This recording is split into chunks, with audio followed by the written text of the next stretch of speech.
Hello and welcome to the third episode of EnergInform-Me. I am Tatiana and today we are going to focus on the issue of smart meters and the data regulation in the electricity sector. So stay tuned and let's start now.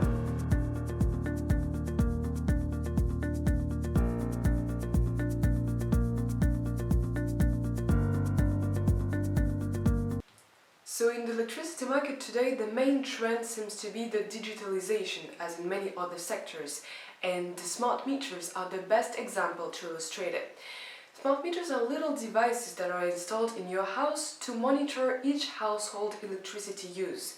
These smart meters actually enable us to make a step towards the smart grid, where the supply is optimized to match the demand and enables more flexibility. In 2009, the EU actually encouraged the installation of smart meters with this directive, setting an objective of 80% smart meters in 2020. So those devices, the smart meter, collect the site-specific information on electricity use and then transmit it to the distribution system operator, the DSO, which is in most cases responsible of the metering.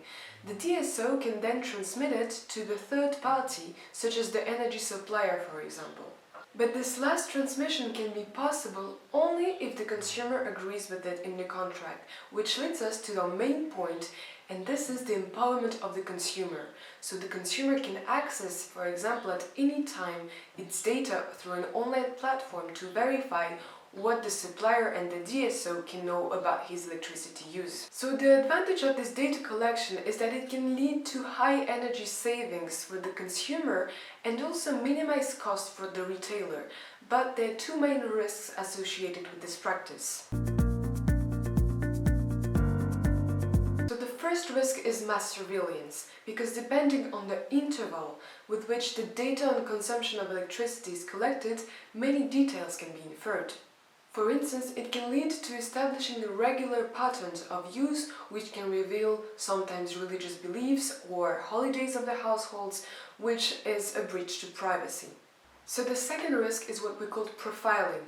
After processing and analyzing this data of consumption through very sophisticated algorithms, the energy supplier can actually create different groups of consumers for marketing purposes. It can then exert what we call price discrimination, which is propose different prices for different groups of consumers depending on their willingness to pay and also on their consumption behavior.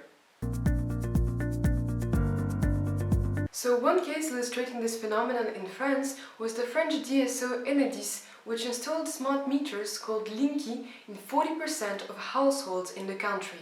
However, some associations of consumers were complaining about the fact that their privacy was not respected, and then Enedis was sued for non-conformity with EU data collection procedures and specifically with intraday metering. But now you might ask yourselves, what are all these rules? Well, maybe the first and maybe the most important one is the GDPR. It was passed in 2018, and since it's not a directive, it is directly binding and applicable in all the member states. So it sets a very broad range of principles such as fairness, transparency, limitation of purpose, and consumer consent. But the EU legislation on that matter is not new, and we didn't have to wait until 2018 to have these rules. Already in 1995, the EU issued the Directive on Processing and Movement of Data, which stated the need for unambiguous consumer consent. And later on, addressing this growing issue of data privacy and consumer protection, the EU then issued the e-Privacy Directive, which was echoing the 1995 one, and the amended Electricity Directive, which was requiring smart meters to comply with EU data collection procedures. So as you have understood, the GDPR has a crucial role here. It was originally conceived in the EU, so it's applicable to all the member states, but it also has an extraterritorial reach, which means that it can potentially conflict with other legislations abroad. For this, we can think, for example, about the Cloud Act in the United States, which was passed in 2018. This Cloud Act actually allows the US authorities to control and store the data from some companies in the cloud. This might be a challenge for the companies who have activities on both sides of the Atlantic. So in the end, to conclude all this, we can say that we have a clash between, on one hand, clean energy and energy savings enabled through smart meters, and on the other, the growing issue of data privacy. This being said, thank you very much for watching this new episode, and see you next week on EnergInform-Me. Bye!